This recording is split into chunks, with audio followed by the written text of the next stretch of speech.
So hello everyone, welcome back to Code with Pooja. This is part 4 of our MySQL interview series.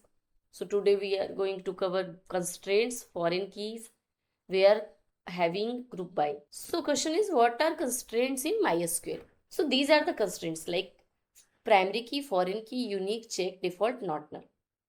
So constraints are basically rules that apply to a table which ensure only valid and consistent data is stored. अब constraints जो है वो rules हैं जो ये ensure करते हैं कि हमेशा आपके टेबल में वैलिड और कंसिस्टेंट डेटा ही स्टोर होगा ना। ऐसे सोचिए, कंस्ट्रेंट्स हमारे पास सिक्योरिटी गार्ड है डेटाबेस के एप्लीकेशन के। सो विदाउट कंस्ट्रेंट्स कोई भी इनवैलिड डेटा या डुप्लीकेट डेटा आपके डेटाबेस में एंटर हो सकता है। सो फर्स्ट कंस्ट्रेंट्स हमारे पास है प्राइमरी की। हमने प्रीवियस वीडियो में भी देखा प्राइमरी कीज क्या होती है। सो प्राइमरी कीज बेसिकली हर एक रो को यूनिकली आइडेंटिफाई करती है, डुप्लीकेट वैल्यू नहीं होता, नल वैल्यू नहीं होता। फॉरेन की मेंटेन्स रिलेशनशिप बिटवीन टेबल, ये हम लोग डिस्कस करेंगे नेक्स्ट स्लाइड में। यूनिक की जो है वो हमेशा इंश्योर करती है कि आपकी टेबल में डुप्लीकेट वैल्यू स्टोर नहीं हो सकती। एग्जाम्पल के लिए, अगर दो यूजर सेम ईमेल से रजिस्टर कर रहे हैं आपके पोर्टल पे, तो वो अगर आपने यूनिक की कंस्ट्रेंट्स लगाया डेटाबेस में तो वो वैल्यू कभी इंसर्ट नहीं हो पाएंगी। नेक्स्ट है चेक। तो चेक जो बेसिकली जो है वो मॉडर्न माइस्क्यूल वर्जन में आया है। यह हमेशा इंश्योर करता है कि एक कंडीशन जो वहां पे मेंशन की गई है वो फुलफिल हो रही है कि नहीं हो रही। फॉर एग्जाम्पल, सपोज आपके पास एक एम्प्लॉय टेबल है जिसमें सैलरीज स्टोर्ड है। अब अगर आपने वहां पे एक चेक लगा दिया कि सैलरी ग्रेटर देन 0, तो निगेटिव सैलरी उसमें कभी भी एंटर नहीं हो पाएंगी। Now next is default. Default basically automatically inserts a default value if none is provided. अगर आपने एक टेबल लिया जिसमें आपने ये सेट कर दिया कि स्टेटस जो है वो डिफॉल्ट एक्टिव होगा, तो उसमें क्या होगा कि अगर आपने कोई भी स्टेटस नहीं पास किया है रिक्वेस्ट में या नहीं प्रोवाइड किया, तो बाय डिफॉल्ट वो एक्टिव स्टोर कर लेगा। नेक्स्ट है not null. So not null constraints जो है वो हमेशा एक कॉलम को मैंडेटरी बनाता है। अगर आपने टेबल में मेंशन कर दिया नेम वैरकेट 10 नॉट नल, तो कभी भी यूजर अपना नेम एम्प्टी नहीं रख सकता उस टेबल में। कंस्ट्रेंट्स हमारा बेसिकली क्या इंप्रूव करता है? Data integrity, data accuracy and data consistency. Next, अगर आपसे ये पूछा जाता है explain foreign keys, so basically foreign key creates a relationship between two tables.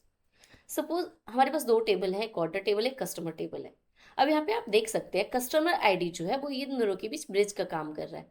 जो कस्टमर आईडी है वो ऑर्डर में भी है एंड कस्टमर टेबल में भी है। कस्टमर टेबल में वो प्राइमरी की है एंड ऑर्डर टेबल्स में वो फॉरेन की है। तो basically customer ID inside orders table refers to customer table. This relationship is called foreign key. Next question यहाँ पे ये पूछा जाता है कि why do we need it, why do we need foreign key. एक आपके ऑर्डर टेबल में एक ऑर्डर एंट्री आई है जिसकी आईडी है कस्टमर आईडी 50, और वो कस्टमर आईडी कस्टमर टेबल में नहीं एग्जिस्ट करती है, तो क्या होगा? तो डेटाबेस हमेशा एरर थ्रो करेगा। सो डेटाबेस उसको रिजेक्ट कर देगा। तो बेसिकली हम ऐसे कह सकते हैं कि फॉरेन की जो है वो ऑर्फन रिकॉर्ड्स को प्रिवेंट करती है। फॉरेन की हमेशा रेफरेंशियल इंटीग्रिटी मेंटेन करती है and it prevents orphan record. इससे क्या होगा, अगर आपने कोई सपोज आप कोई ई कॉमर्स वेबसाइट बना रहे हैं और आपके पास मल्टीपल टेबल्स हैं, customer, orders, payments, order items, तो हर एक टेबल जो है वो वैलिडेटा के साथ स्टोर होगा और वो फॉरेन की के साथ कनेक्टेड रहेगा। अब अगर इंटरव्यू में ये पूछा जाता है आपसे कि can foreign key improve performance, answer is no. Foreign key only improve data integrity, not query speed.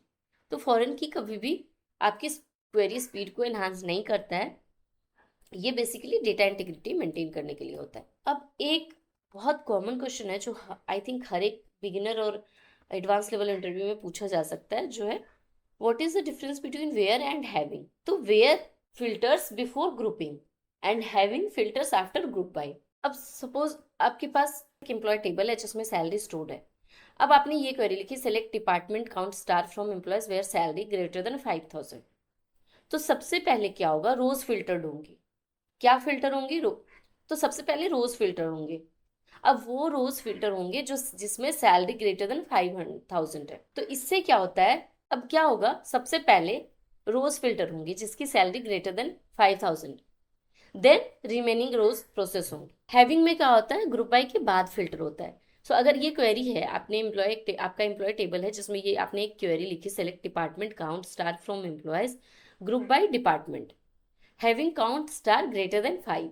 तो सबसे पहले ये क्वेरी क्या करेगा, पहले डिपार्टमेंट ग्रुप होंगे कि कितने कौन कौन से डिपार्टमेंट है, and then having removes group having less than 5 employee, कि सिंपली क्या करेगा, जिसमें भी 5 से कम एम्प्लॉय है वो उसको रिमूव कर देगा, आपको वही डेटा फेच करके देगा जिसमें 5 से ज्यादा एम्प्लॉय हैं। तो बेसिकली और एग्जीक्यूशन ऑर्डर क्या होता है, आपने सपोज ये क्वेरी लिखी, select department count star from employees where salary greater than 5,000। तो सबसे पहले फ्रॉम ये एग्जीक्यूट होगा। फ्रॉम एम्प्लॉयज मतलब किस टेबल से क्वेरी करना है, एम्प्लॉयज टेबल से। Then where condition, where salary greater than 5,000। Then आपका होता है ग्रुप बाय। अगर आपने वेयर और हैविंग साथ में लिखा है तो हमेशा वेयर पहले एग्जीक्यूट होगा, देन ग्रुप बाय एग्जीक्यूट होगा, देन हैविंग। तब वो सेलेक्ट करके आपकी वो जो जब पहले ये सारे फिल्टर सप्लाई हो जाएंगे तब वो सिलेक्ट करके आपका डेटा लेके आएगा। So where works on individual rows, having works on group data.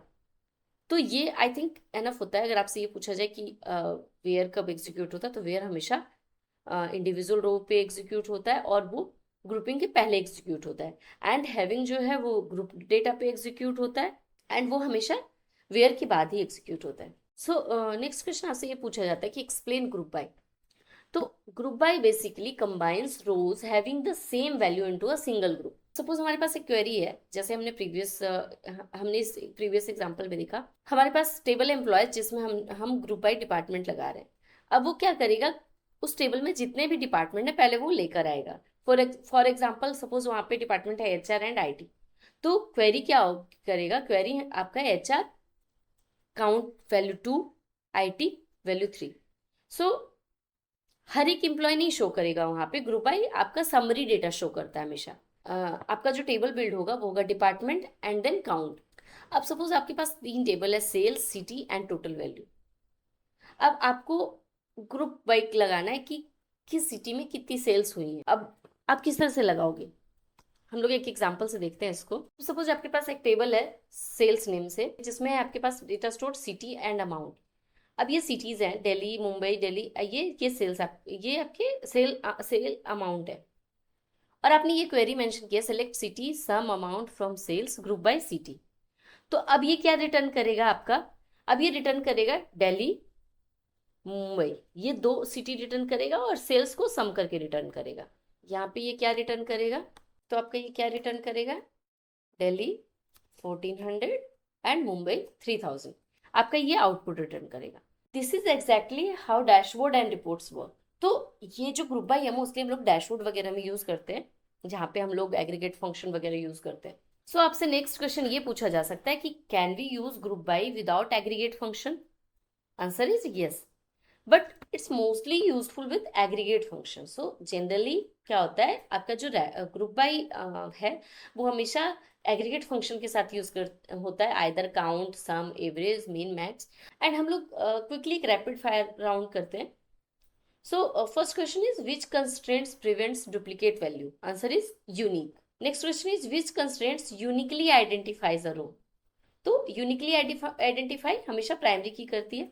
So next question is which clause execute first. Answer is where. Where clause पहले एग्जीक्यूट होती है किसी भी क्वेरी में।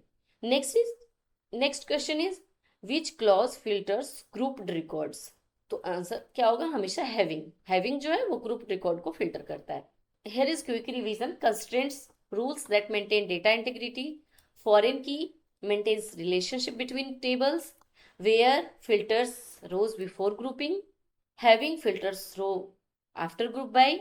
And group by creates summary data by grouping similar values. So that's it for part 4. हम लोगों ने आज बहुत सारे इंपॉर्टेंट कॉन्सेप्ट्स को कवर किया है रियल वर्ल्ड एग्जांपल्स के साथ.